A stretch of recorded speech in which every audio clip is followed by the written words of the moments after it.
I have the pleasure of being the Chief eLearning Officer of two companies. One, Learning Road eLearning Services, is our for-profit arm, and Roman Roads eLearning Services is our nonprofit.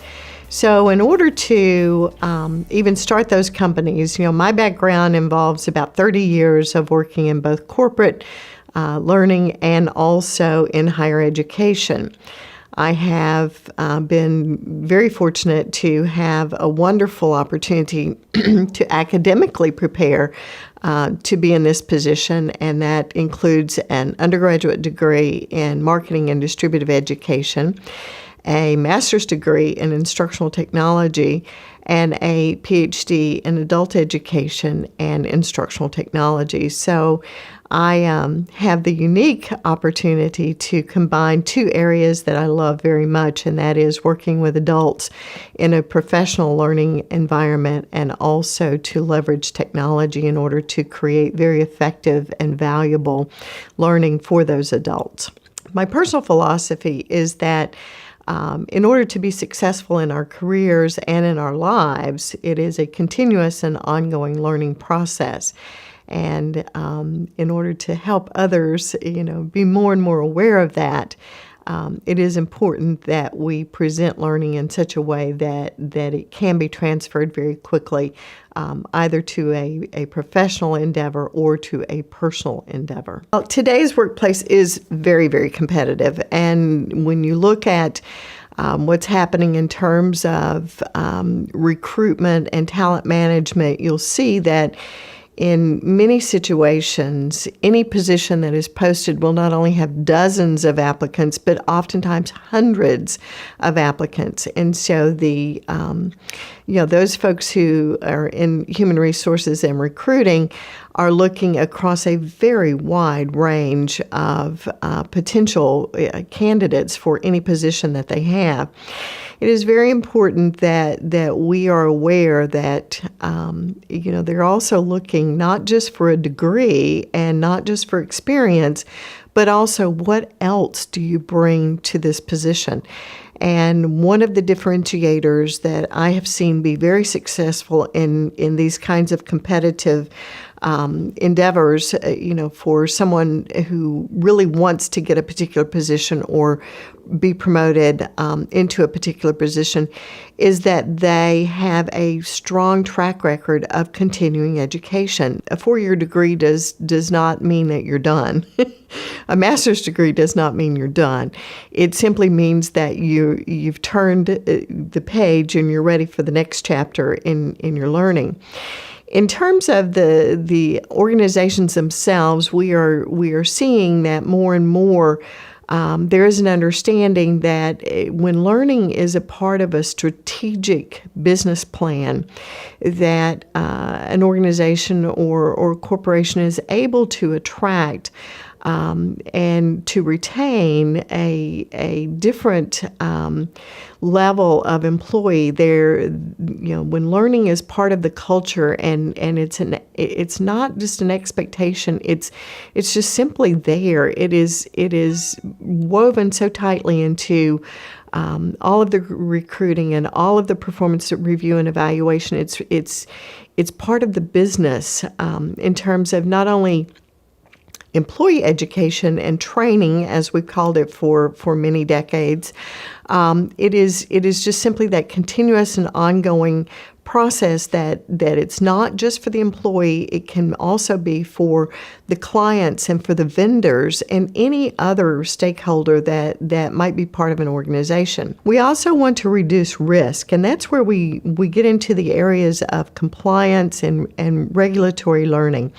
These are more and more prevalent in our world today in all aspects of business. Where we used to see it a lot in banking and insurance and the medical arenas, we're seeing it across the board. We have a lot of clients that are very concerned about things like workplace harassment and bullying and diversity and all of the many other issues that have surfaced in our society in terms of very healthy workplace environments. We also know that an organization's ability to respond quickly to the marketplace, their ability to be very agile, is important. And one of the ways that they can do that is to engage their employees in always being on the lookout, if you will.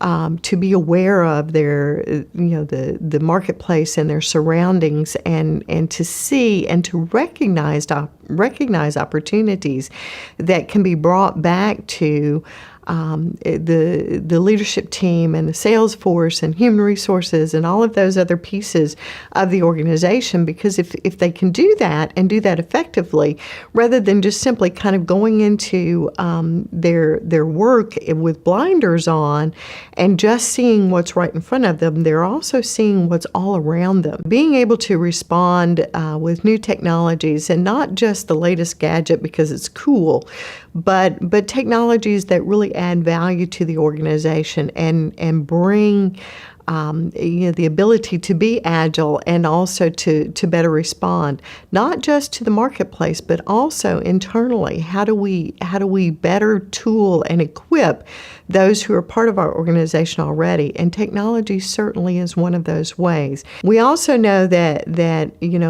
clients and customers are much more savvy than they've ever been in the past, and they're also more discerning.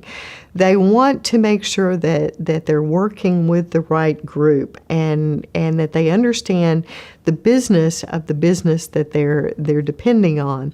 So we see that many organizations are actually spending time and resources to educate their clients, and you'll see on their websites,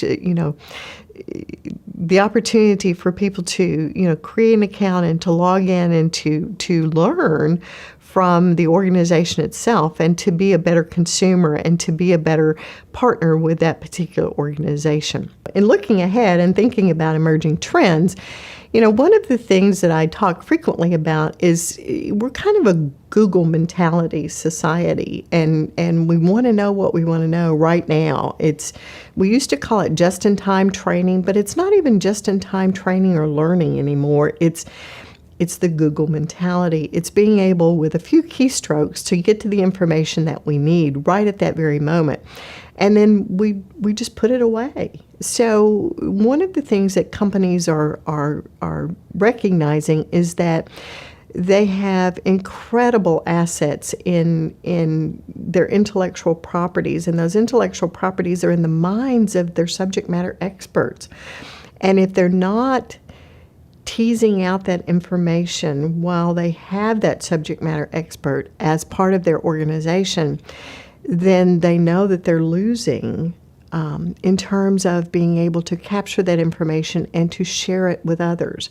So it's more and more important to be able to create these little knowledge nuggets, these bits and pieces of information, and to make those searchable in such a way that once again, with a few keystrokes, you can get to the information that you need. And how do you catalog all of that? And how do you keep it fresh and refreshed? How do you archive information that was, 5 products ago or 5 releases ago? So we're seeing more and more that companies really and truly want to break everything down into bite-sized pieces and give all of their learners a way to tap into that knowledge base in such a way that information is readily available to them. And we see that, through the use of mobile devices and, the latest and greatest in technologies, whatever that might be today and whatever that might be tomorrow.